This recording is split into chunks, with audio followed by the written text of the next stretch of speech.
Hello everybody and welcome back. I'm Ted, your host, and we're going to continue right along with our discussion over the course of politics, national politics in the 1980s. In our last lecture, we dropped off discussing Jesse Jackson and the curious career that he embarked upon as he sought to mix his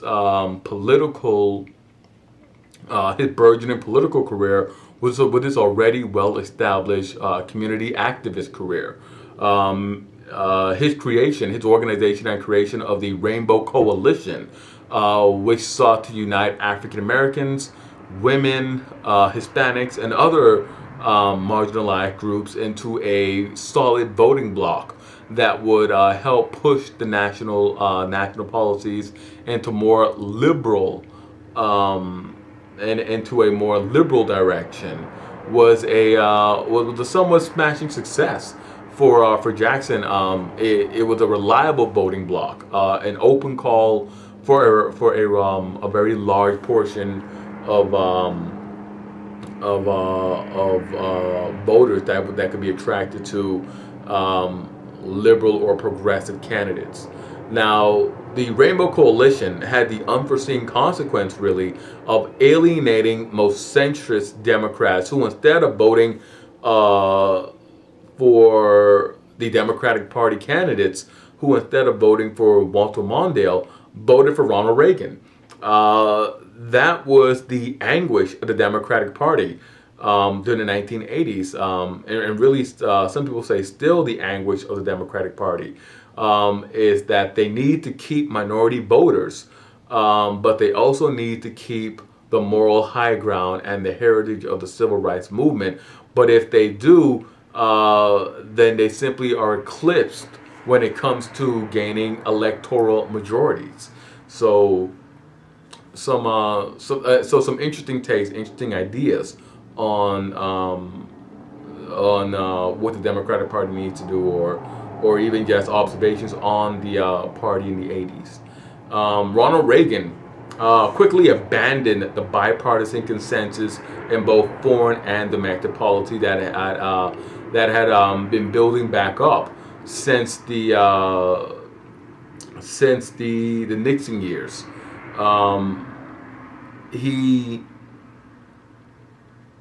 He espoused what is known as the supply side revolution.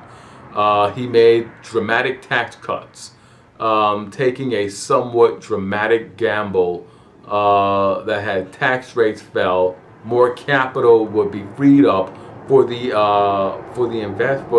investment in new ideas, which would enable growth to accelerate, which would bring up more revenue in taxes, even though the tax rate itself had fallen. Now, his Republican supporters, also had a very awkward electoral coalition of their own, and that was comprised of pro-family, or the moral majority group, who wanted federal intervention in family policy. Who wanted federal intervention into family policy. We're also looking. They're also comprising the libertarian Republicans who held the view that the government that governed best was the government that governed least. And that group, the libertarians, would gain the most during the Reagan administration. Now, Reagan, like Carter, did little to press legislation in favor of family policy or school prayer or even anti-abortion measures. The moral majority members themselves went through a slow process of disillusionment when they realized that that they had made very, very little headway under Ronald Reagan, and Reagan himself found that it was a near impossible task to diminish the scale of the federal government's operation. Each department lobbied hard for its own survival. It is in the character of every bureaucracy to do so. No bureaucrat goes in and says, you know what, reduce my department's budget, reduce my department's staff. We don't do that much. We don't need to do that much. That's simply not in the cards for any of these groups. Um, what what Reagan found was that every group lobbied hard to retain their own funding. They lobbied hard to ensure that they kept their funding. Um,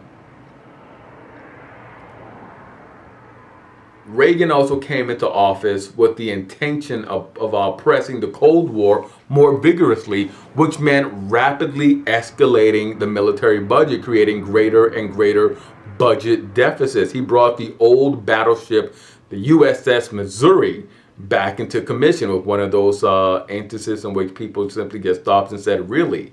Um, Rich, Reagan invaded the island of Grenada, which brought widespread condemnation from the international community and tempered his ambitions temporarily. He ratcheted the discord between the United States and the Soviet Union. He publicly described the Soviet Union as the evil empire. Reagan's aggressive posturing against the Soviet Union was compounded by his aggressive actions in Latin America.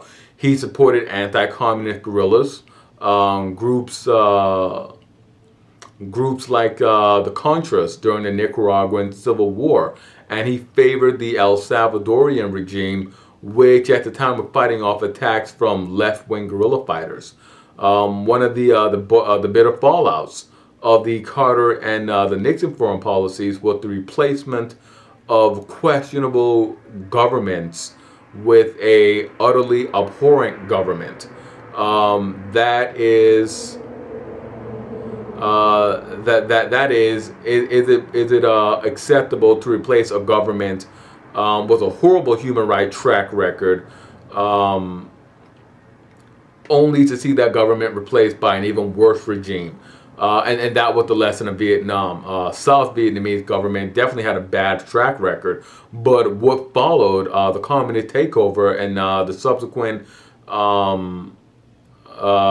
inhumane actions perpetrated against the South Vietnamese by the North Vietnamese, sort of made people question whether they really should have badmouthed it or should have not supported the actions of the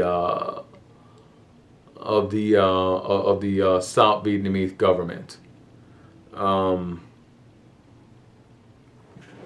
Now, Reagan's administration. Reagan administration will go on to make a distinction between authoritarian regimes, which had less than stellar human rights records, and totalitarian regimes, which could not be tolerated at all. Which was certainly a notable backstep from previous administrations, particularly the Carter administration, in terms of high-minded politics. Now, the Star Wars program of the Reagan administration prepared to militarize satellites for missile defense purposes. And to do this, they were going to place in orbit around the world devices which will shoot down Soviet missiles as they were being launched. They were very costly, and their effectiveness was always in question. And of course, they were assessed to be confrontation-provoking offensive weapons because they also held the potential to be used in a first strike scenario. Now, Reagan's ability to weather scandals enabled him to survive with no loss of support from among his support base. Congress had passed legislation known as the Bowling Amendment, which prohibited Americans or the American government to aid the Nicaraguan Contras had they fought off groups of guerrilla fighters. Now, the Reagan administration disregarded that law by covertly selling weapons to Iran, even though Iran was officially still an enemy of the United States. The Reagan administration then used the money made from selling weapons to Iran to aid the Contras. Reagan's operatives justified themselves by claiming the trade would moderate the extremists in Iran and lead to the release of a group of Americans held hostages in Lebanon. Now, the Nicaraguan government shot down a CIA plane carrying weapons that were to be aided, that were to be given to the Contras. And a survivor of the crew confessed what was happening, leading to a great national scandal. Now, after a series of congressional hearings featuring Colonel Oliver North, who justified his unconstitutional activities by claiming the necessity of national security. After all of this great fury, after this great scandal, President Nixon, who was clearly involved in these affairs, but claimed to not have understood that the arms were being traded for hostages, walked away without a hair out of place. There were talks of impeachment, but congressmen were very reluctant to move against him due to the president's popularity. No congressman was willing to take the lead and introduce articles of impeachment, articles of incorporation, I should say, against Nixon for fear of losing his own seat and ending his political career. The press was even partial to Reagan's, treating him with a degree of gentility that they never had shown to Reagan or to Carter. Reagan left office in 1989, and he lived on into the 90s. Unlike Carter or Nixon, Reagan was not a hard worker or a very hands-on executive. He was adept at assigning tasks and leaving his subordinates alone. By contrast, he worked at a leisurely pace, whereas Carter was known to put in 16 or 17-hour days. And yet, it is Reagan who is viewed as the more successful of the two. Now, both are very fortunate to have served as president. Carter, the born-again evangelical Christian from the Georgia backwoods, and of course, Ronald Reagan, the Hollywood movie star who had been divorced. Nothing could have been more likely in the pre-civil rights counterculture United States, except Jesse Jackson winning office during this time frame. And yet, in the context of their eras, this was perfectly logical. That'll bring to an end our lectures. I had you guys can see I've lost the daylight. We'll end here and we'll come back with another lecture. And for our next lecture, we'll look at what happened after Ronald Reagan left office. In our next lecture, we'll go back and we'll examine African Americans throughout this entire tumult, through the decline of the decline of liberal politics and the rise of national conservatism. As always, I'm Ted. Hit like, subscribe, and comment, and I will see you guys next time for another lecture.